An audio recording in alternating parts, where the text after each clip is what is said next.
actually start rounding us up. Okay, yeah. Hi, everyone. Thank you so much for coming to Jack's show. What are the names of your professors? Phil and Mihi. Okay. Yeah. Hello, welcome everyone. So it is 2:30. We will be starting Jack's Yes. Artist Talk. Uh-huh, Hello, thank you. my name is Christina Han. I am the curator for Jack's show. Previously, I served as the creative director for the Dallas Asian American Historical Society, which now owns and operates the Museum of Asian Texans, which is where we are gathered here today. I also want to thank Stephanie Drenka, who is our co-founder and owner of this entire franchise. So that's why we're able to be here and really show that Asian Texans exist as artists, as collectors, as archivists as well. So today we'll be walking through Jack's show. Before we begin, I know that everyone is very familiar with Jack, but I do want to, just for the record, because we are in the business of history, read out his bio and his many accomplishments. So Jack Hein is a ceramic artist whose practice explores themes of memory, impermanence, and belonging, grounded in personal experiences of migration and displacement. Born in Myanmar, Hein spent the first 12 years of his life there before fleeing to Malaysia due to political unrest.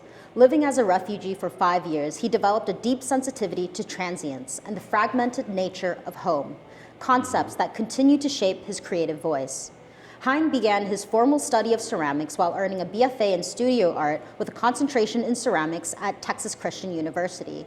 He later pursued an MA in ceramics at the University of Dallas, where he is currently completing his MFA, and today he is defending his exhibition. His work, informed by the aesthetics of wabi-sabi, incorporates porcelain and mixed media to create sculptural installations that bridge cultures and evoke emotional resonance. Pushing the material boundaries of porcelain, Hein tests its limits to reveal its natural translucency and delicacy. Through careful manipulation of clay body, color, and surface, he exposes the raw texture and fragility of the medium, using it as a metaphor for resilience, vulnerability, and the layered complexities of lived experience. Hein has exhibited his work both nationally and internationally, including solo exhibitions in East and Southeast Asia, a student exhibition in Japan, a 3D tour online exhibition, and 150 years of 150 artists at the Contemporary Gallery in Fort Worth, Texas. Best in Clay Award from Hard plus Soft Contemporary Craft International Juried Exhibition, Best of Show from Irving Arts Center, Texas, and the Merit Award from National Juried Show at Shanley House Gallery in Granbury, Texas. Let's all give Jack a round of applause. Thank you. Yeah, hi, my name is Jack Hein, if you guys haven't known me about yet. And then I currently study my final year of MFA in University of Dallas. And then I started working on this thesis shows like a year ago, and then I started completing like a month ago. And then I, this time, kind of want to talk about my home in different kind of like sense of, rather than physical space, I kind of want to like introduce it through like food. So I started working on like all those food items that I've ever tried, and also like the imagery of those things in this, as you can see those words together. And then sometimes like it is an image or like, what is it, the snacks, and also like the physical location of like where it sells, and sometimes it's a source of the food.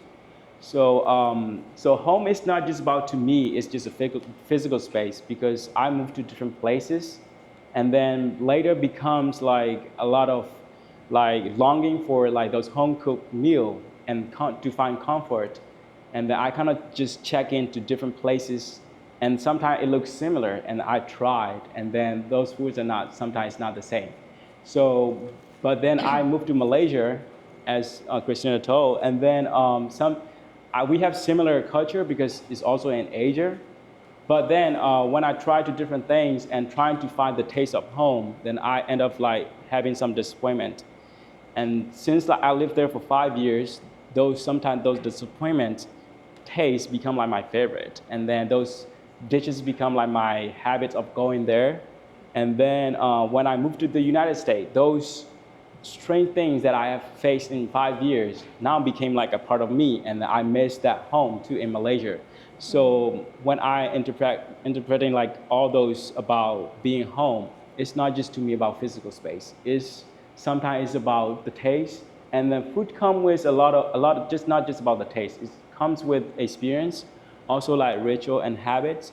Like we usually make dumplings, and then so when the ritual is that some people are good at doughs, like especially when my mom's usually make it, and then my mom's usually make the dough, and I'm really good at folding those dumplings. So I'm in charge of those folding things, and then those kind of things just not making food. It's sometimes just about making connection and then bonding time, like those, and then go to different places, and then I go to try different new food and new locations, and I met new people, and then through food, and then that's why like, for this show it's all about food, and then especially these are like the images of this exploration and also the experience of like food images, and also I have the physical like traditional elements to it on those sculptures.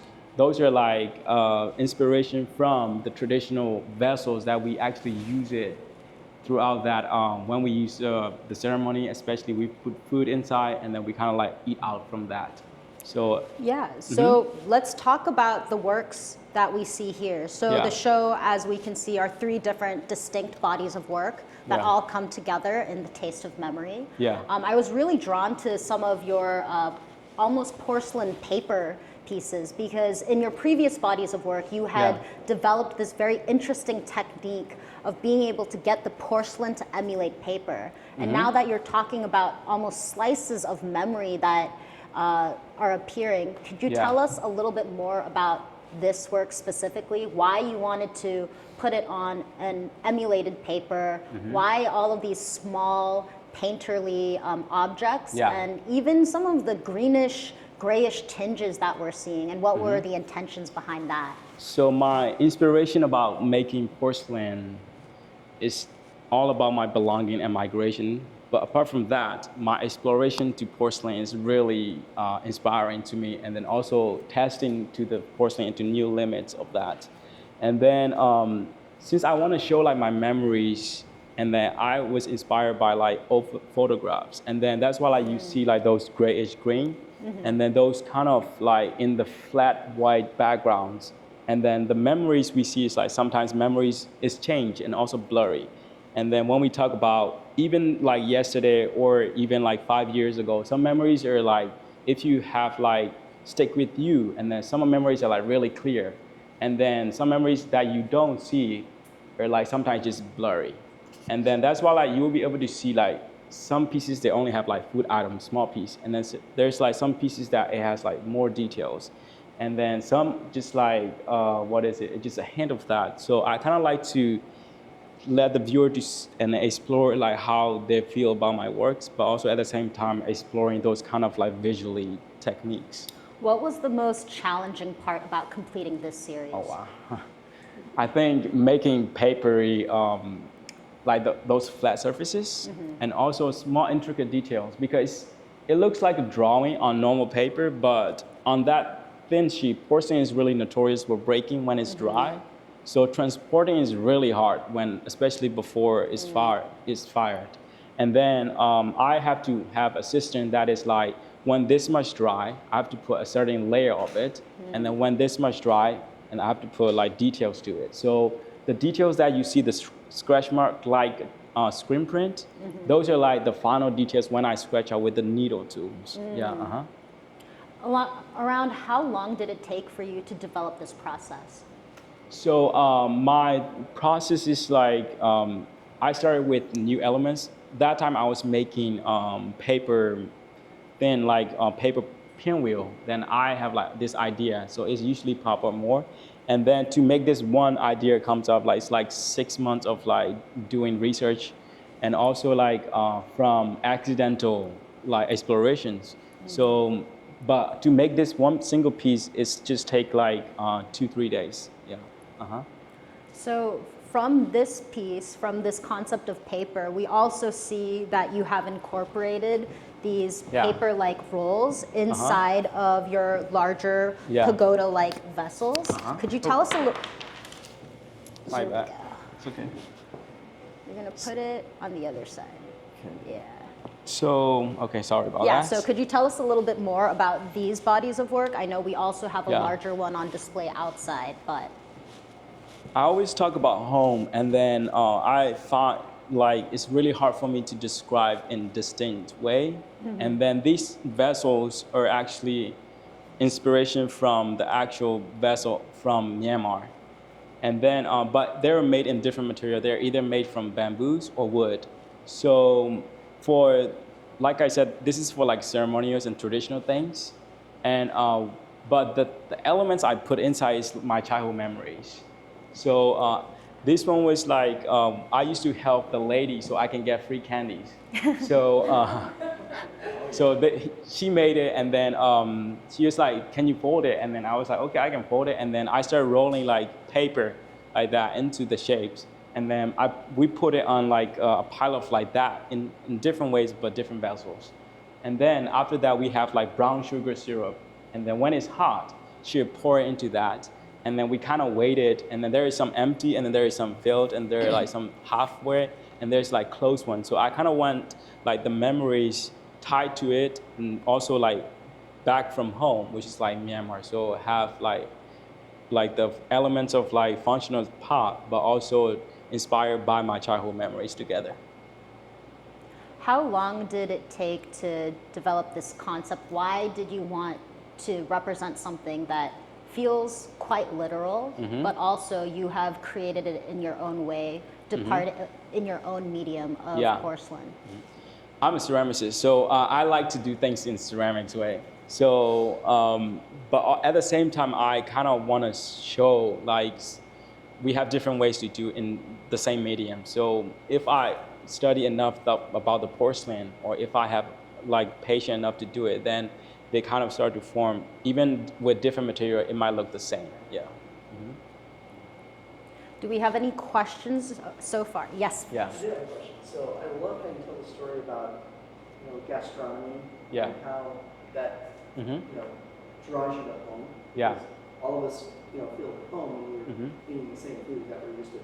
Yeah. What drew you to ceramics? Like what drew you to porcelain and making that medium versus like painting using oil or acrylic or some other medium? Yeah. So I started painting before I do ceramics. So when I started making porcelain work, I was so focused on like porcelain work all the time.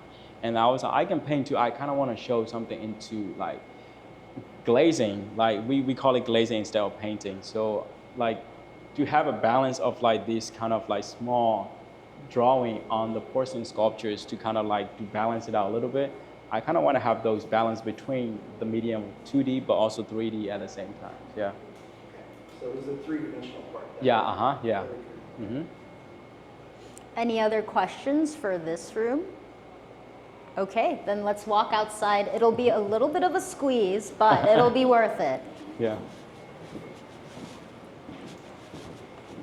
Excuse us. So I'll wait a little bit until more folks come in. Yeah.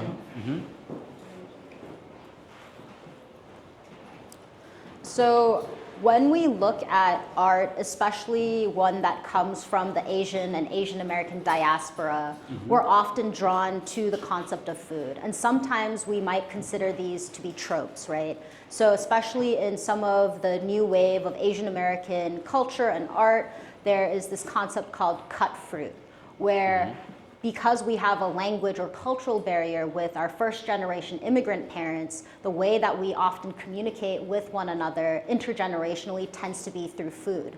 But then from that, the Asian American identity has almost been boiled down to the stereotype of food is how we communicate, food is home, food is everything like that. But in this case, it's a very different and nuanced perspective is what I'm noticing, because all of this food, they're coming from different locations, because for you you have such a transient concept of what home is. So could you tell us a little bit more about what we're looking at here and how there are some similarities, some differences, but ultimately how this has become home for you? Yeah, so these food items are like either I have tried or some of them they're my favorite pieces. So since I moved to different places, even in Asia, they have similar type of looks or visual element that look the same, but there are some different elements to it. Like the taste is different and also different cultures, so they kind of put or add different things and influence.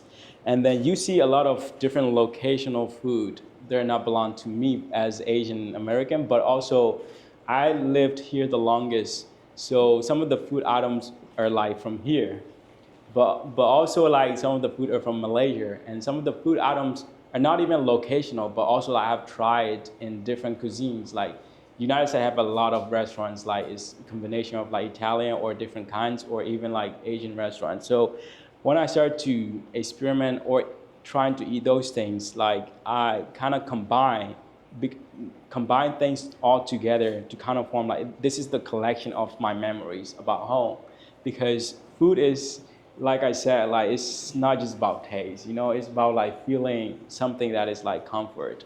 And then I kind of tied towards that since when I came here, and then I go to Asian restaurants, and then I've never tried like spring roll, and then but we have something similar, and then I try, and then it doesn't taste the same, but I liked it. And then so I was like, okay, it's something different, but the taste really good too. And then so those kind of explorations just grew. And then also like you can see like some tamales and also like concha. So because I love those things too. And then those kind of collection of memories and also collection of like those visual elements towards that. So that's why like it has a combination of like this is like my whole story about trying new things and then finding comfort based on food. Yeah. Yeah, because I feel that some of the food items that exist here also make you uniquely Asian Texan. Yeah. Right? Because we do Yeah. see things that look similar, but they're from completely different origins. We have tamales here, but then we also have a Thai-styled wrapping. That, what was it called? So we call it like this exact translation of like banana leaf sticky rice. So, and then what I found is like some Latin countries, they actually use banana leaves to kind of wrap the tamales too. And then I kind of find when I was making things like it looks really similar, and I also like it too. And then I started kind of emerging to like what are similar things that we have influenced or even connected, or do we even have a connection to do that, or we just decide to wrap it banana leaves at the same time. And then this one is also made in bamboo rice. So you might have, some people might have tried it, and then people put coconut rice in bamboo, and they kind of like grill it, actual like baking it kind of at the same time. So those kind of contain, and then when I was checking the food, and then comes with a container sometimes, like we don't notice that, and then when I started placing in those covers and container, it also have a visual meaning to it too. Because when we see like a wrapping like this container here, and then with that concha, and then we definitely started to see like, okay, does it like a fast food or does it look like somewhere from here? And then those kind of like surrounding pieces even close to food. So that's what I was interested in about like exploration about those other things too at the same time. Yeah. Yeah, I mean, even from like, once again, with the whole Asian Texan vibe, right? South Asians are the fastest growing population of Asians in North Texas. And so we see that represented here with the samosas as well. And also huge Vietnamese population, and your spring rolls where we can, like, I like looking at the proteins in a meal now that I'm in my 30s. Yeah. So even looking at the small shapes of the shrimp that you've included and how it all looks so lifelike. I've also noticed that the Burmese candies that you were talking about that are in the traditional vessel, you've included up at the top too to kind of emulate that spire. Yeah. Is this a vessel, or could you tell us a little bit more about this stack?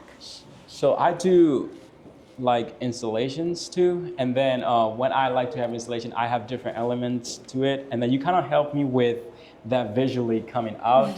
So I'm proud to that. And then, so since like my food elements are like flat, and then my intention is to have like a height to it too, and then some different depth to it. So I kind of start adding like those container that is also related or something that is not even related, just for the functional of that my sculpture should have some height to it and then some weight to it in visual, because these are like flat and then it's really peaceful, and then but from far away when these flat it just becomes like really not the pedestal is overpowering to my work. So that's why I decided to do that. Yeah. And then for our final section, I want to direct. Sorry, I'm so sorry, but I want to direct our attention to this final piece. Yeah. So here it is fascinating, right? Because Yeah. we have the traditional vessels Yeah. that you made because you wanted to incorporate something from the place you once called home, from the place of origin. Yeah. But within it, we see a lot of foods that create memories for what you call home now. I mean, I personally love Ethiopian food. I love the injera texture that you built out here, but could you tell us a little bit more about our final showstopper? So I tried, like I said, different things and different stuff, and then but these forms is like, so sometimes it has different function to it. Like depends on the size or the appearance of it. I don't know how they decided, but there is a certain shape it has to be. If it is like a ceremony that is really for like to be a monk, and then we kind of use a thinner ceremony that the lady carries. And then this one is for more about like for lunch, a big one. And then that's why like different layer and different sets of that. And then the food insides are like, I just started to combine all together, and then not just separated from like just Burmese one or from Myanmar. It's more about a collection, but it's also, since I'm from Myanmar, I'm also like Burmese, but I like these food together. So I don't want to like separate it from those. But that one at the back is like just from Myanmar. But this one is like a collection of that pieces together in the Burmese base, So that's why. And for our final question, before we open it up to the audience, we are going to ask the question that Stephanie and Denise, the co-founders of the Museum of Asian Texans, likes to ask anyone that they do oral interviews of. And it's, how would you like to be remembered? Man. Easy, right? I mean, for art pieces like that, when I make my art, sometimes they don't have to know me. If they can appreciate my hands and my touch, then that's enough for me. Because that's why I don't usually have my signatures, or I don't have those written to it, a lot of the things. So let's say like 100 or 200 years later, these things are on the ground, and then they dig up, and then something similar. Then that's how I want to remember, okay, this is a really good art piece. That's how I want to remember, not as a name, but as a form of like appreciation to my work. Yeah. Beautiful. Thank you so much. Thank you. Thank you, guys. We're going to move into the big room so we're not squished, and then we will open it up for the audience to ask any questions. Yeah. Dude, great job, great job. Thank you. That was so Thanks. good. Yeah.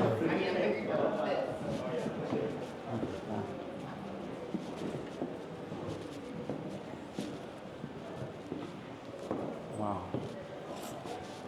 Yeah.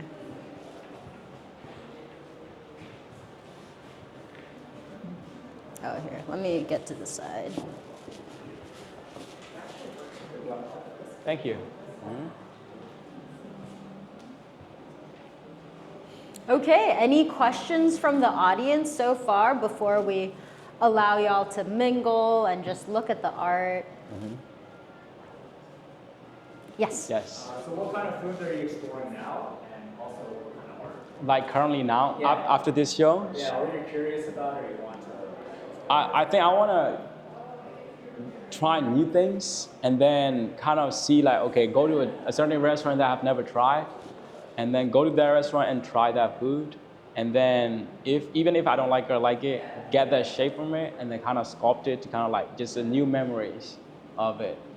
And then also the exploration of these forms as a sculpture. And then at the same time, like I was making it for the form, but I also helped me like in a meditative ways of pushing it. So at the same time, I was stressing about this painting, but when I was working on it, I forget about everything and just like pinching clay. It's like a meditative work of that. So I will be exploring more of that too. Yes. Which one of your artworks is your favorite in the show? And which one gave you the most problems? Oh, man. Your favorite and Oh my God. the most problematic. So the most problematic ones are these ones because there's always a system or time that I have to know. If I skip it, that one step, then they're gone. So there's sometimes I will make these things and then I forgot that I did it and then it will start warping if I don't press it with the pressure because clay has memory to it, you know, and then if I don't force it, then it will start to form like wonky shape and all the stuff. And then at some point that I don't even want to use it for my painting or drawing to it.